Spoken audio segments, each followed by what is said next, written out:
अस्सलाम वालेकुम, बिस्मिल्लाहिर्रहमानिर्रहीम। आज मेरी वीडियो का अनवान है उस्मानी तुर्क की मुआशरत, अखलाक व आदात। उस्मानी तुर्कों की इब्तदाई मुआशरत नहायत सादा थी। आज़ादी, मसावत और सादगी उसकी ख़ास खसूसियत थी, जो शाही महल से लेकर गरीबों के झोंपड़ों तक हर जगह नज़र आती थी। 14वीं सदी का अरब सयाह इब्न बतूता सुल्तान से मिलने की गरज से बरूसा गया था। सुल्तान कहीं बाहर गया हुआ था, मगर सुल्ताना ने उससे मुलाकात की और मुल्की मामलात पर उससे गुफ्तगू करती रही। इब्ने बतूता ने देखा कि तुर्की औरतें आज़ादी के साथ सड़कों पर चलती फिरती और खरीदो फरोख्त करती हैं, मगर जूँ जूँ फतूहात का दायरा वसी होता गया और मुख्तलिफ कौमें हदूद सल्तनत में शामिल होती गईं, तुर्कों के तमद्दन और मुआशरत में भी तब्दीलियाँ नज़र आने लगे। मफ्तूहा कौमों ने अपना असर डालना शुरू किया। इस्तांबुल की फतह होने के बाद तुर्की सोसाइटी साफ तौर पर दो तबकों में तकसीम हो गई। सुल्तान और अरकान सल्तनत ने बाज़ नतीने तरीके इख्तियार किए, मसलन पर्दा, औरतों के लिए अलहदा मकान, ख्वाजा सरा, न सिर्फ तादाद अज़दवाज बल्कि दाश्ता रखने की कभी रस्म भी राइज हो गई। अब तक सुल्तान गैर मुल्की शहजादियों से शादी किया करते थे, अब वो सिर्फ लौंडियों से करने लगे। उनकी यहाँ की औरतें सिर्फ उनकी ऐशो आराम के लिए थीं, सोसाइटी से उन्हें कोई तल्लुक न था। मगर मुतवस्सित तबके और अदना तबके में बाज़ पुरानी रस्में अब तक बाकी थीं। उनकी औरतें नकाब डालकर बेतकल्लुफ़ बाहर आती जाती थीं, अलबत्ता उन्हें बाजुज़ ख़ास सूरतों के ख़ानदान के बाहर के लोगों से मिलने की ममानत हो गई। इन तबकों के लोग लौंडियाँ रखते थे, मगर दाश्ता रखने की यह तादाद अज़दवाज की मिसालें बहुत कम पाई जाती थी। अगर मुतवस्सित दर्जे की किसी तुर्की औरत का शोहर दूसरी शादी कर ले तो उसकी ज़िंदगी दुश्वार कर देती थी। कभी कभी तो ऐसा होता था कि दोनों बीवियां मिलकर उसकी खबर लेती थीं। ये चीज़ें बहुत तकलीफ़ दे थीं और उनका असर बच्चों पर बहुत बुरा पड़ता था। अलबत्ता माओं के हकूक़ उन सब तग़य्युरात के बावजूद कायम रहे। माँ की मोहब्बत और इज़्ज़त दुनिया में आम है, मगर तुर्कों में ये जज्बा बहुत ही गहरा होता है। उसकी वजह से अक्सर बहुओं के लिए बड़ी मुश्किल होती थी कि बड़ी बी के इंतकाल से पहले उनकी इस्तबदादी हुकूमत से निजात पाना नामुमकिन था। मुआशरत की सादगी, अरकान सल्तनत के अलावा जिन्होंने बाज़ नतीनी तकल्लुफ़ात इख्तियार कर लिए थे, आमतौर पर तुर्कों में मुआशरत की सादगी कई सौ बरस तक कायम रही। शहनशाही ऑस्ट्रेलिया का सफ़ीर जो सुलेमान आज़म के दरबार में 1554 से 1562 तक था, अपने खतूत में तुर्कों के बाद चश्मेदीद हालात बयान करता है। चुनांचे उनके मकानात की सादगी के मुतल्लिक़ वो लिखता है, तुर्कों की एक खसूसियत ये है कि अपनी इमारतों में वो शान और शौकत से परहेज़ करते हैं।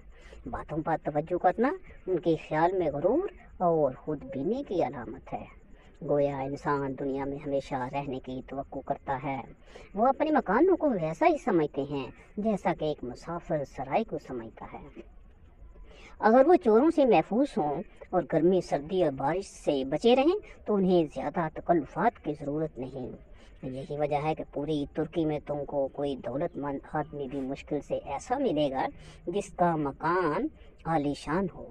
अवाम झोंपड़ों में रहते हैं, उमरा बागों और हमामों के शाइक हैं और उनके मकानात वसी होते हैं जिनमें इंतज़ाम खानादारी के लिए काफ़ी गुंजाइश होती है, मगर उन मकानों में भी खूब रोशन,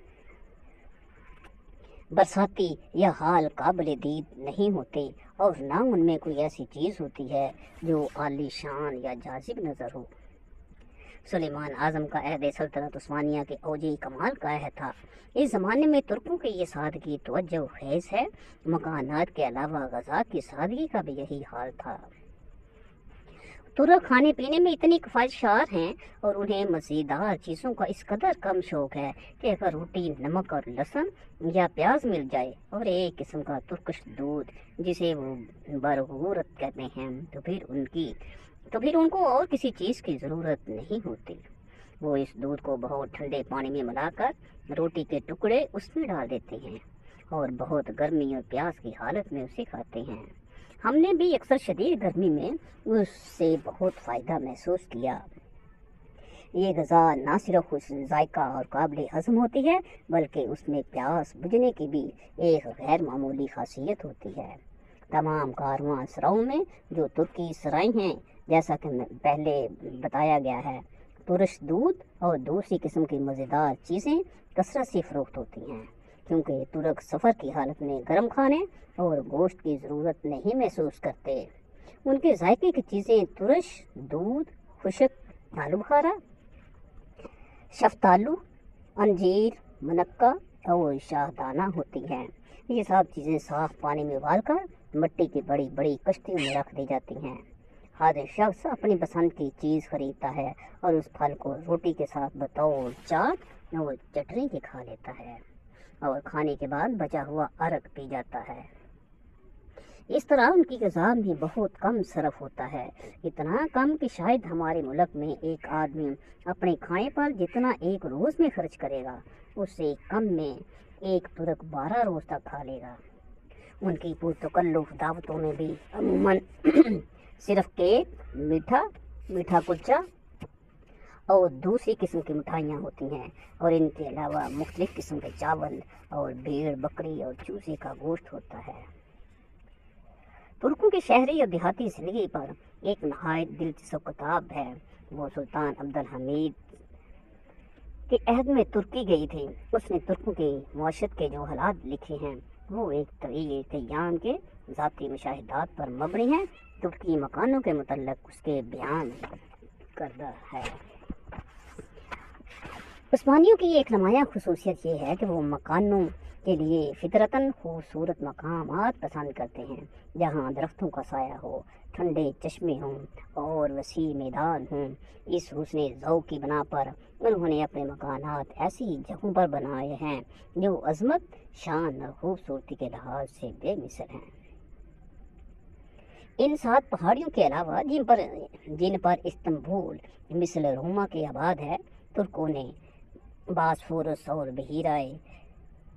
बहीरा बीन के बहुत से दिलकश साहली मकामात पर मकान बनवा लिए हैं। समरना में उनकी आबादी को पैकिस के दामन में वाक़या है और भरोसा में को ओलंपिस ढलवान बाजुओं पर। यही वजह है कि तुर्की आबादी की सड़कें अक्सर ढलवान होती हैं और हद दर्जा नाहमुआर भी। अमूमन उन पर पत्थर नहीं होते। खुशक मौसम में टुकनों तक गर्द जमी रहती है और बारिश के ज़माने में पानी तेज़ी के साथ बहता रहता है, लेकिन वो ईसाई और यहूदी हिस्सा आबादी से ज़्यादा साफ सुथरी होती हैं, जिसकी एक वजह यह है कि शहरों और बागीचों में कूड़ा करकट फेंकने के लिए ज़्यादा जगह होती है, क्योंकि सूबे के शहरों के हर मकान में ख्वाह वो गरीब से गरीब आदमी का हो, अगर बागीचा नहीं तो एक सहन ज़रूर होता है और उसमें शहतूत और चिनार वगैरह के दरख्त लगे होते हैं। हर मकान दूसरे मकान से बिल्कुल अलग होता है, चुनांचे ज़मीन का एक बड़ा रकबा छदरी आबादी से भर जाता है। तुर्क कारीगरों और मजदूर पेशा जमातों के मकानों और इसी पेशा के दूसरी कौम वालों के मकानों में अमूमन यही फ़र्क होता है कि अव्वल ज़िक्र के मकानात में सड़क की तरफ की खिड़कियों में झिलमिलियाँ लगी होती हैं। मतवस्त तबके के मकानात ज़्यादा वसी होती हैं। उनके 3 तरफ सेहन और चमन होता है और सड़क की तरफ 2 मंजिला हिस्सा 2 फुट आगे निकला रहता है। दीवारें अमूमन गहरे सुर्ख रंग की होती हैं। चमन में ऊंचे ऊंचे सरू और शहतूत के दरख्त होते हैं और चमन में मुख्तलिफ किस्म के फल के दरख्तों के अलावा तरह तरह के फूल और तरकारियाँ होती हैं। मतवस्त तबके के मकानों में नीचे के 2 कमरे जो सलामलक या मर्दाना हिस्से से तवल्लुक रखते हैं, साबे खाना के लिए होती हैं, जहाँ वो लोगों से मुलाकात करता है। मर्दाना के बाकी हिस्से में दफ्तर और बावर्ची खाना वगैरह होता है। ऊपर का हिस्सा मस्तूरात के लिए मखसूस होता है और उसमें कोई मर्द नहीं जा सकता। मतमूल आदमियों के मकानात जो कुतक के कहे जाते हैं, शहर और देहात दोनों जगह अमूमन जुदा गाना किताब पर मुश्तमिल होते हैं। मर्दाना हिस्सा को सलाम लिक और जनाना को हरमलिक या हरम कहते हैं। दोनों के दरमियान एक गुलाम गर्दश होती है जिसे माबैन कहते हैं। बास फुरस के साहल पर, बास का देन ऊनक बिल्कुल लकड़ी के बने होते हैं। तुर्कों की मुआशरत और मकानात की वसा और तरतीब की निस्बत तुर्कों की मुआशरत का तरीका नहायत पसंदीदा और काबिल तकलीद है। उमरा और मुअज़्ज़ज़ ओहदेदार, एक तरफ मामूली हैसियत का आदमी भी जिस सफाई और खुश सलीके से बसर करता है, हमारे मुल्क में बड़े बड़े अमीरों को वो बात नसीब नहीं। दोनों हालतों में नहायत तफावत होता है और होना चाहिए। ड्राइंग रूम का कदीम तरीका ये था कि और मतवस्त हैसियत वालों में अब भी जारी है कि दीवार से मुतसिल करीबन 2 हाथ चौड़े और दीवार के तूल के बराबर लंबे चबूतरे बने होते हैं और उन पर गद्दा बिछा होता है। अब अगरचे मेज कुर्सी का ज़्यादा रवाज है, ताहम चूँकि मुअज़्ज़ज़ तुर्कों के यहाँ उलमा और दरवेशों की अक्सर आमदो रफ्त रहती है। एक आध कमरा इस तरीके पर भी ज़रूर मुरतब रहता है। मैंने उस्मान पाशा दरवेश पाशा के आलीशान मकानों में भी इस वजह के मुतद्दद कमरे देखे। ज़माना हाल में यूरोपियन तरीका ज़्यादा मुरवज है। तुर्कों ने इसमें अपनी तरफ से कुछ असलाहीन कर ली है और दर हकीकत काबिल तारीफ असलाही हैं। ड्राइंग रूम में जो अक्सर उम्दा टूकिश कालीन से आरास्ता होता है, इस सिरे से उस सिरे तक सड़क के तौर पर कारपेट वगैरह की हाथ भर चौड़ी पट्टियाँ बिछी होती हैं। कमरे में जो लोग आते जाते हैं उस पर से गुजरते हैं, इधर उधर पाँव नहीं रख सकते। तुर्कों का बूट अगरचे खाक आलूदा नहीं होता, लेकिन इस तरीके से फर्श और भी साफ पाक रहता है। फतह कस्तूनतनिया के बाद अगरचे तुर्कों के मुआशरत में बहुत से तकल्लुफ़ात दाखिल हो गए थे, ताहम उनकी फितरी सादगी हर ज़माना में नुमायाँ रही है। तुर्कों की मुआशरत में मुझको जो चीज़ सबसे ज़्यादा पसंद है वो ये है कि बावजूद नफासत पसंदी और आला दमागी की फजूल शान और शौकत का नाम नहीं। बड़े बड़े वज़रा उमरा बाज़ार में निकलते हैं तो मामूली हैसियत से निकलते हैं। वज़ीर आज़म की सवारी देखो, सिर्फ 2-3 साथ सवार होते हैं। सिपा सलार कुल अली रज़ा पाशा के साथ 5 सवार से ज़्यादा नहीं होते। मकानात और तमाम मुआशरत की चीज़ों में भी सादगी पाई जाती है। उस्मान पाशा दरवेश पाशा की पाशा जिस हसीयत और रुतबे के लोग हैं, इस लिहाज से इनके मकानात को कम अज़ कम हैदराबाद का फलकनुमा और बशीर बाग होना चाहिए था, लेकिन वो हमारे मेहदी अली साहब की कोठी के बराबर भी नहीं। नौकर चाकर भी कसरत से नहीं होते, जैसा कि हमारे यहाँ के नवाब और फ़र्ज शहजादों के यहाँ दस्तूर है। हक ये है कि तुर्क इस बात पर जहाँ तक फ़ख्र करें बजा है कि उन्होंने 600 बरस तक सल्तनत के साए में पलका सिपाहियाना पल नहीं छोड़ा, वरना अब्बासी फातमी तैमूरी तो 200 बरस में अच्छे खासे रंगीले बन गए थे। हर मकान के साथ जो थोड़ी बहुत हैसियत भी रखता है, हमाम का होना ज़रूरी है। आम हमाम जिनमें हर तबके के लोग जाते हैं, तमाम बड़े बड़े शहरों और खुसूसन कस्तूनतनिया में बहुत कसरत से बने होते हैं। इनकी फीस नहायत मुतदिल होती है। गरीबों के लिए मस्जिदों और दूसरी रफाहिया इमारतों में हमाम बने हुए हैं, जहाँ वो मुफ्त गुस्ल कर सकते हैं। जमहूरिया से पहले शहरों में हमाम लोगों की मुलाकात करने की खास जगह होती थे। औरतें भी ज़नाना हमामों में एक दूसरे से मिलती जुलती थीं। मर्दों के हमाम दिन के अलावा शाम को भी खुले रहते हैं। हमाम के जिक्र में लूसी का गारन लिखती है, मुसलमानों के नज़दीक जिस्म की सफाई का दर्जा यकीनन खुदा परस्ती की बात ही है, क्योंकि उसकी ताकीद शरह शरीफ में आई है। जिन अमराज में उनके ईसाई और यहूदी हमसाए मुब्तला रहते हैं, उनमें से अक्सर से उनके निस्बतन महफूज रहने का सबब गालिबन ये है कि वो बाकायदा पाबंदी से गुस्ल करते हैं और शराब से आदतन परहेज़ करते हैं। तुर्कों की परहेजगारी और तहारत जिस्मानी के मुतल्लक की हैसियत से मुद्दतों तुर्की में रह चुका है। اس کا دعویٰ بجا طور پر کیا جا سکتا ہے کہ اسلام نے اناطولیہ کے ترکوں کو ایک پرہیزگار قوم بنا دیا۔ ان کا شراب سے پرہیز کرنا منجملہ ان خصوصیات کی ہے جو فوراً یورپین سیاحوں کو اپنی طرف متوجہ کر لیتی ہے۔ ترکی میں مسلمانوں کی بڑی اکثریت ہر قسم کی شراب سے کامل اجتناب کرتی ہے۔ اسلام نے انہیں جسمانی حیثیت سے بھی ایک صاف ستھری قوم بنا دیا ہے۔ ان کو دن میں کم سے کم 5 مرتبہ نماز پڑھنی پڑتی ہے اور ہر نماز سے پہلے دونوں ہاتھ چہرہ کونیوں تک بائیں اور پیر دھونا ضروری ہیں۔ اس قاعدے کی پابندی اتنی سختی سے کی جاتی ہے کہ اگر پانی میسر نہ آئے جیسے ریگستان میں تو اس وقت بجائے وضو کے تیمم کرنا پڑتا ہے۔ نماز کی جگہ کا خواہ گھر میں ہو یا مسجد میں پاک اور طاہر ہونا ضروری ہے۔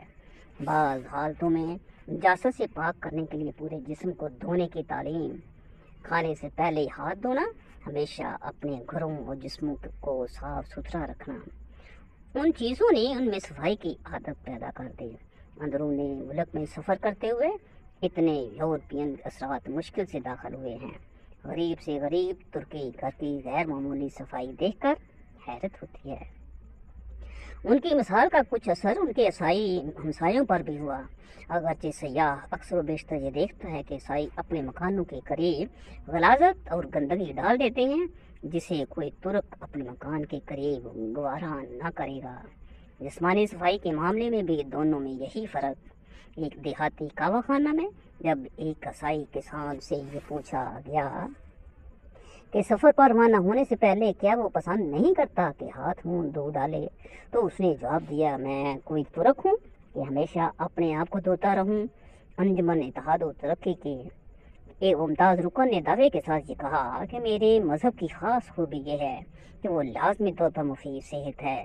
اس کا دعویٰ مضبوط بنیاد پر قائم ہے۔ معمولی ترک کسان کی صحت بہتر ہوتی ہے کیونکہ وہ صاف ستھرا رہتا ہے، شراب سے پرہیز کرتا ہے، کفایت شعری سے زندگی بسر کرتا ہے اور زیادہ تر کھلی ہوا میں رہتا ہے۔ حمام کے علاوہ کعوہ خانے بھی ترکی معاشرت کی خاص چیز ہے۔ کوئی شہر یا گاؤں سے خالی نہیں۔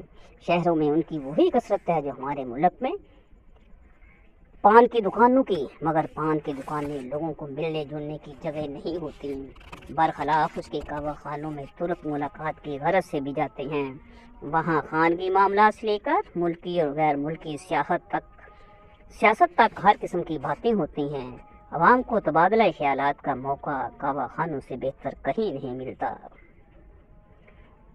جس طرح ہمارے یہاں خاطر تواضع کے لیے پان ایک ضروری چیز ہے، اسی طرح ترکوں کے یہاں قہوہ اور سگریٹ کا پیش کرنا آداب معاشرت کے لوازم میں داخل ہے۔ اگر آپ کسی دکان پر کچھ خریدنے جائیں تو وہاں بھی دکاندار نہایت اخلاق کے ساتھ آپ کے سامنے قہوہ کی پیالی ضرور پیش کرے گا۔ سوشل اور آفیشل ملاقاتوں کے علاوہ کاروباری معاملات پر گفتگو کرنے کے لیے بھی جب لوگ ایک دوسرے سے ملتے ہیں تو قہوہ اور سگریٹ کا پیش کیا جانا یقینی ہوتا ہے۔